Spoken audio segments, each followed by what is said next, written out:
The DJI Osmo Pocket 4 retail box just leaked, and if you only looked at the headlines, you probably think it's a disaster.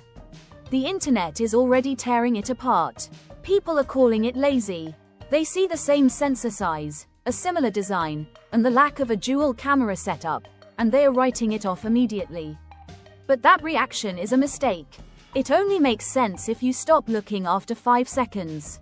Because once you actually sit down and analyze what this box confirms, the Pocket 4 stops looking like a weak update and starts looking like a calculated survival move. This is not a concept image someone made in Photoshop. This isn't a blurry placeholder. The leak came from Igor Boganov, a source who doesn't miss, and what we are looking at is a finalized creator combo retail box. That specific detail matters more than most people realize. DJI does not print creator combo packaging for prototypes. They only print this box when the product name is finalized, the accessories are locked in, and the pricing tiers are confirmed. That means the standard DJI Osmo Pocket 4 physically exists right now. It is finished, it is boxed, and it is ready to ship.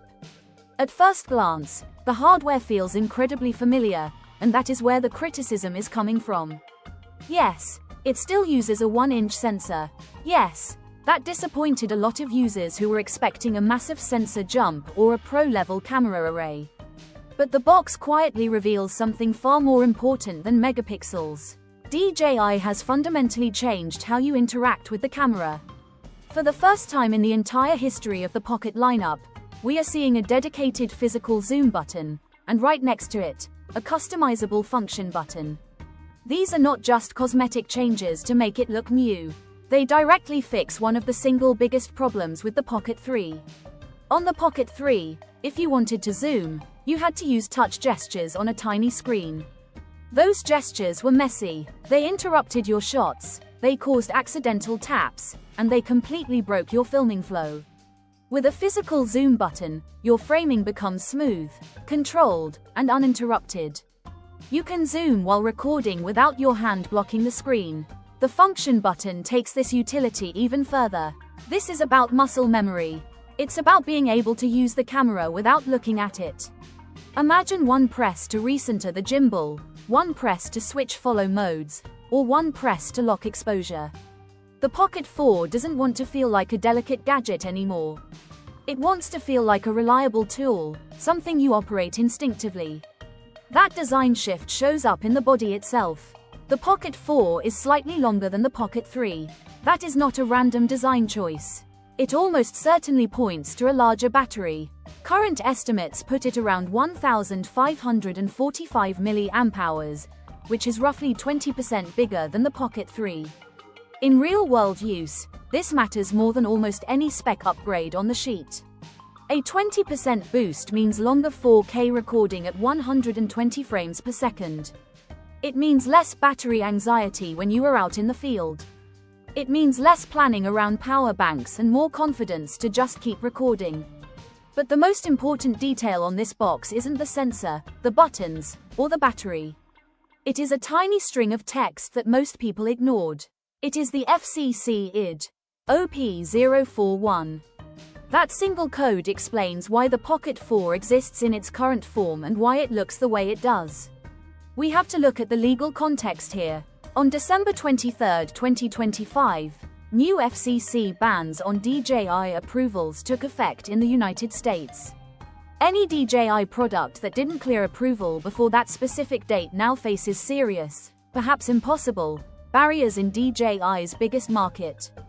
The standard Pocket 4, with FCC ID OP041, cleared that approval just in time. It is legally registered. It is allowed to be sold in the US. Now, you have to ask the uncomfortable question.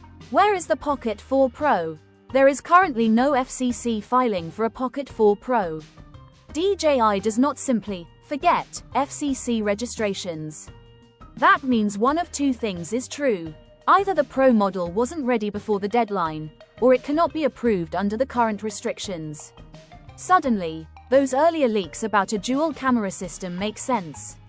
Dual camera Pocket prototypes likely exist in a lab somewhere, but if they missed that FCC window, they may never be legally sold in the United States. This explains DJI's entire strategy. They launched the standard Pocket 4 first because it may be the only version they can legally sell in their most important market. Waiting for a Pro model could be dangerous because there is a real chance it never officially launches in the US at all. DJI can't say this publicly. They can't tell you they are scared of Insta360 has already teased a handheld gimbal camera for 2026. Competitors are pushing aggressive pro-level features. DJI is forced into a defensive position where innovation without legal approval is meaningless. A groundbreaking camera that you cannot sell is useless. So DJI made a choice. They decided to focus on what they can guarantee: legality, reliability, and global support. That is why the Pocket 4 feels restrained. It is prioritizing refined controls instead of risky hardware. It is giving us a bigger battery instead of experimental sensors. It focuses on better vertical video handling and confirmed 4K at 120 FPS. This isn't DJI falling behind in technology. It is DJI buying time. They need time to navigate regulations, time to protect their ecosystem, and time to plan what comes next. The Pocket 4 is not aimed at the spec chasers who just want the highest numbers on a sheet. If you already own a Pocket 3, image quality alone might not justify the upgrade for you. But for professionals, for creators who value longer battery life, physical controls, legal certainty, long-term support, and availability in restricted regions, the Pocket 4 might be the smartest purchase this year. Even the small details reinforce this mindset. The frame tap accessory sounds minor, but it may quietly solve long-standing tracking frustrations. DJI isn't chasing headlines anymore. They are solving real problems. In the end, the Osmo Pocket 4 isn't about innovation. It's about reliability during uncertainty. While people argue over specs, DJI is watching the calendar, the regulations, and the market. And because of that, the Pocket the 4th of May defined the future of the Pocket line, not through hype, but through trust. My honest opinion is that this is the most misunderstood camera release of the year. If you are a casual user, you might be bored. But if you film every day, those physical buttons are a game changer. The ability to zoom without touching the screen is worth the upgrade alone for solo creators. It proves that DJI is listening to how people actually use their cameras, not just looking at what sensors are available. The battery life increase is the cherry on top. It's a workhorse camera, not a toy. If you enjoyed this breakdown and want to stay ahead of the tech world, make sure you subscribe to the channel, share this video with a friend who loves cameras,